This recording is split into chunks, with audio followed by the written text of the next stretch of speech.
वाईएम news and योजना Haryana YouTube channel पर आपका बहुत बहुत स्वागत है। उम्मीद आशा व कामना करता हूँ आप सभी ठीक होंगे, बेहतर होंगे। आज 12 अगस्त शनिवार हरियाणा सरकार के 18 बड़े बड़े धमाके। सरपंचों मेंबरों को प्रदेश सरकार ने महा तोहफा दिया है। बीपीएल राशन, फैमिली आईडी, बुढ़ापा पेंशन माननीय सीएम साहब ने हाथों हाथ वो करने का काम किया। किसानों को तोहफा हरियाणा सरकार ने योजना, हरियाणा सरकार 15 अन्य धमाकेदार आदेश, इन सभी पर विस्तार से चर्चा करूंगा। Haryana family ID, Haryana BPL ration card, Haryana व केंद्र सरकार की छोटी बड़ी योजनाओं, हरियाणा व केंद्र का कुछ भी ऐसा हो जिसका लेना देना आपसे हो, जो आपके काम की खबर हो, सबसे पहले सबसे तेज सटीक व विश्वसनीय देने का काम करता हूं। और डिस्क्रिप्शन में टेलीग्राम ग्रुप वाईएम योजना हरियाणा का मैंने लिंक दे दिया है, आप मेरे साथ वहां जरूर जुड़े। अपडेट सबसे पहले सबसे तेज देने का काम करता हूं। डिस्क्रिप्शन में लिंक के माध्यम से ना जाया जाए तो आप टेलीग्राम पर सर्च कर लेना। तो साथियों, सबसे पहले मौसम की बात करते हैं।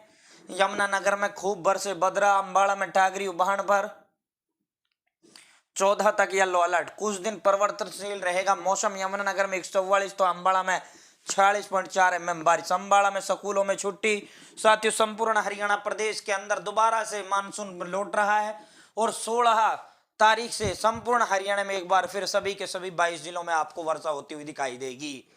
चौधरी चरण सिंह कृषि किसान विश्वविद्यालय हिसार ने मौसम अलर्ट जारी किया है। 9 जिलों के लिए आज येलो अलर्ट जारी करने का काम किया है। सोना चांदी के भाव की बात कर लेते हैं। सोना 120 रुपए लुढ़क कर 59,680 पर और चांदी 300 रुपये लुढ़क कर 73,000 पर बंद हुई। अधिसूचना जारी कर दी गई है, यानी कानून बना दिया गया, यानी नोटिस बना दिया गया है। और माननीय यशस्वी प्रदेश मुख्यमंत्री श्री मनोहर लाल खट्टर जिसको कहते हैं वो करके दिखाते हैं।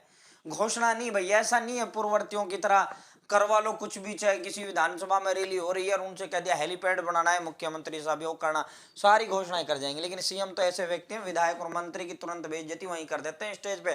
भाई जो काम नहीं होगा झूठ मुझसे बोला जाएगा नहीं, घोषणा में करूंगा नहीं, जो होगा वो घोषणा करवा लो। अधिसूचना जारी। सरपंचों को 5,000 मेंबरों को 1600 रुपए का जो है मानदेय का कानून बन गया है। बड़ी शिकायतें आ रही थी, सर खाते में पैसा नहीं डल रहा, मेंबरों का पैसा नहीं डल रहा।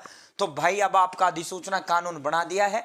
आपको ये जो मिलेगी ये बढ़ी हुई अप्रैल से मिलेगी। सरपंचों को 5,000 रुपए प्रति महीना तनख्वाह है और मेंबरों की 1600 रुपए प्रति मासिक तनख्वाह कर दी गई है। मेंबरों की 1,000 रुपए थी जो 1600 की गई है, सरपंचों की 3,000 थी जो 5,000 की गई है।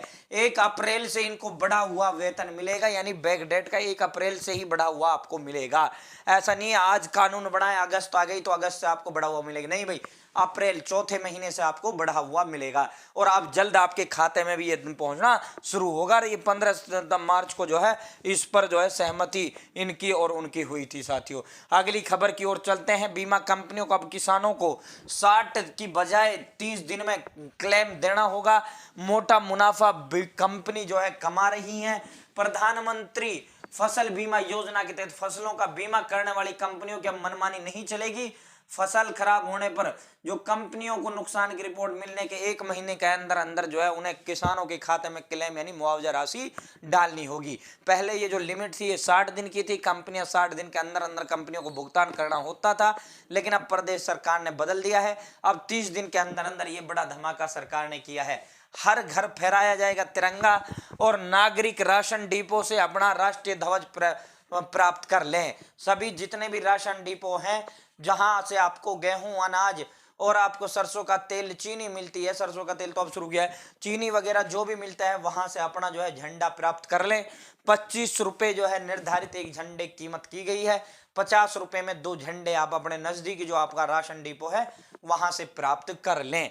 रात की बार डिपोज पर अगस्त में 2 झंडे भी जो है बीपीएल वालों को देने का ऐलान सरकार ने किया है। हरियाणवियों का जीवन को सरल बनाना हमारा प्राथमिकता, सीएम मनोहर लाल खट्टर और मुख्यमंत्री साहब ने 5 बुजुर्गों का रामशरण माजरा में और एक और जनसंवाद कल था तो दोनों वहां साथियों लगभग जो है 15 से 20 लोगों का तुरंत के तुरंत जो है सर्टिफिकेट बुढ़ापा पेंशन बनाने का सीएम साहब ने काम किया है। वह जो है 10-15 बुजुर्ग ऐसे थे उस जनसंवाद में कि उन्होंने बोला सीएम साहब हमारी 60 साल उम्र हो गई और फैमिली आईडी से हमारी अपने आप बुढ़ापा पेंशन बनकर नहीं आई है। तो सीएम साहब ने तुरंत आदेश दिए, तुरंत जो है वहीं के वहीं उनको जो है बुढ़ापा पेंशन में उनका नाम जोड़ा और उनको बुढ़ापा पेंशन भी देने का काम किया। तो फैमिली आईडी जो है, चाहे बीपीएल राशन कार्ड की आप बात कर लें, सीएम साहब कहते हैं ना कुआं अब प्यासे के पास आएगा, प्यासे को अब कुएं के पास नहीं जाना होगा, यानी सरकार अब आपके घर आएगी, आपको सरकार के पास जाने की जरूरत नहीं है।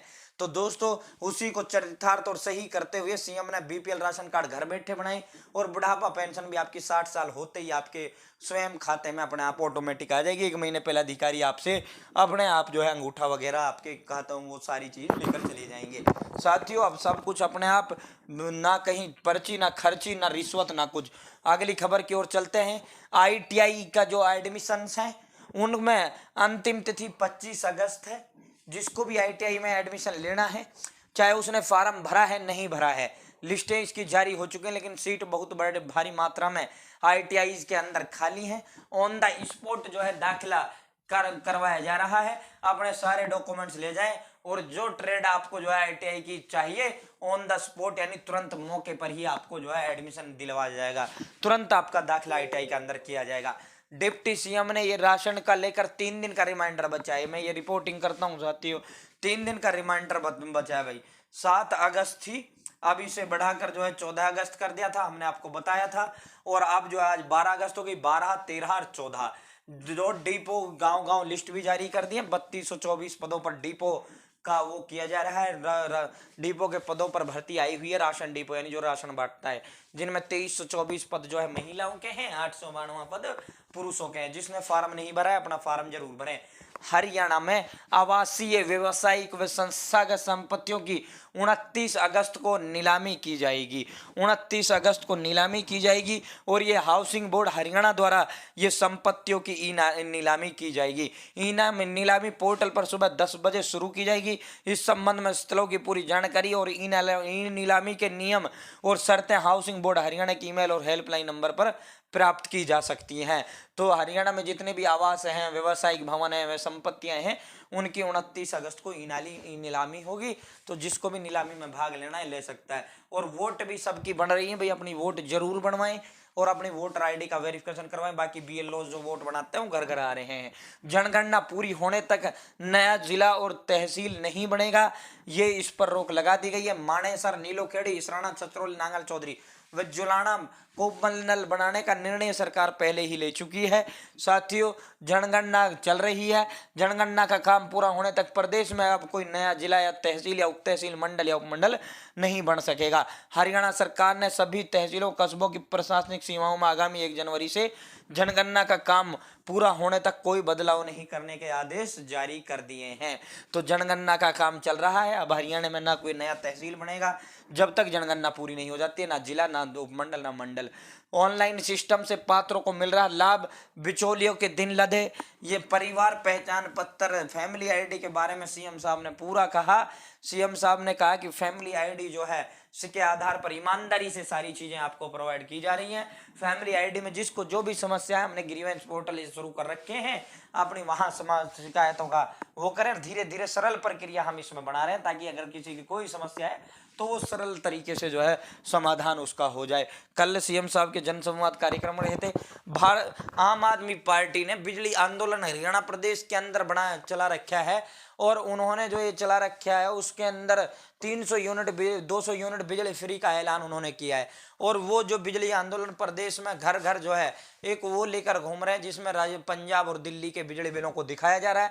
उनका कहना है कि यदि हमारी सरकार आती है तो हम भी जो है फ्री बिजली बिल देने, फ्री बिजली आपको देने का काम करेंगे।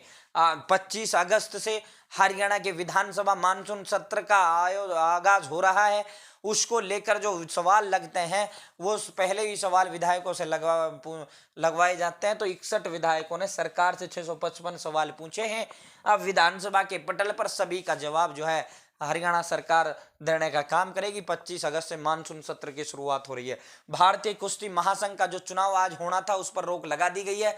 28 अगस्त को अब भारतीय कुश्ती महासंघ के चुनाव की सुनवाई होगी। साथियों 28 अगस्त तक के लिए रोक लगा दी गई है। हरियाणा का जो कुश्ती संघ है उसकी जो वोट थी वो वोट डिसेबल्ड कर दी गई, वो जो है इस पर स्टे ले आए। डीजीपी की नियुक्ति सरकार को मिला, पैनल मिल गया है, अब प्रक्रिया शुरू हो जाएगी। लगभग 15 अगस्त तक जो है 3 दिन के अंदर अंदर आप डीजीपी नए हरियाणा के शत्रुजीत कपूर को देख पाएंगे। आप किसी प्रकार के दवा, ब्रांड, उपकरण का विज्ञापन डॉक्टर नहीं कर सकेंगे। मरीजों के हिंसक व्यवहार करने पर इलाज करने से मना कर सकेंगे। शराब या नशीली पदार्थों का उपयोग जिससे इलाज प्रभावित हो सकता को कदाचार माना जाएगा। पहली बार इमरजेंसी को जीवन और अंग बचाने की प्रक्रिया के रूप में परिभाषित किया गया। सेकेंडरी और डीएलएड की जो परीक्षाएं स्थगित कर दी थी, पोस्टपोन कर दी थी, वो अब 16 व 22 अगस्त से शुरू की जाएंगी। 12वीं की जो एक दिवसीय परीक्षा का जो आयोजन किया गया था जुलाई में इसका हुआ था। कंपार्टमेंट हो या फिर किसी को अपने अंक सुधारने हो या अन्य हो, ये अब जो है इसका परिणाम घोषित कर दिया गया। 47.80% इसका परिणाम रहा है। 35,980 उसने वो किया था। सरकार की ऑनलाइन ट्रांसफर नीति से आज शिक्षकों को मिल रहे हैं उनकी पसंद के स्टेशन मिल रहे हैं। ऑनलाइन में हम कोई भ्रष्टाचार नहीं कर रहे हैं। ऑनलाइन घर बैठे जो है साथियों उनको ट्रांसफर हो रहा है। बाबा ऐसा नहीं विधायक मंत्री के पास जाओ ट्रांसफर करवा दो, इस ट्रांसफर नहीं भाई, ऑनलाइन होगा, सब कुछ ईमानदारी से होगा। तो ये आज की बड़ी बड़ी खबरें थी। जनसंवाद 19 दिन पूरे कार्यक्रम का उद्देश्य तसल्ली से बातचीत करके लोगों की जन समस्याओं का समाधान करना है। तो ये आज की बड़ी बड़ी खबरें थी जो विस्तार पूर्वक हमने आपको देने का काम किया है। उम्मीद है पसंद आई होंगी, अच्छी लगी होंगी। चैनल सब्सक्राइब जरूर करें। बहुत बहुत धन्यवाद। जय हिंद, जय भारत, जय हरियाणा।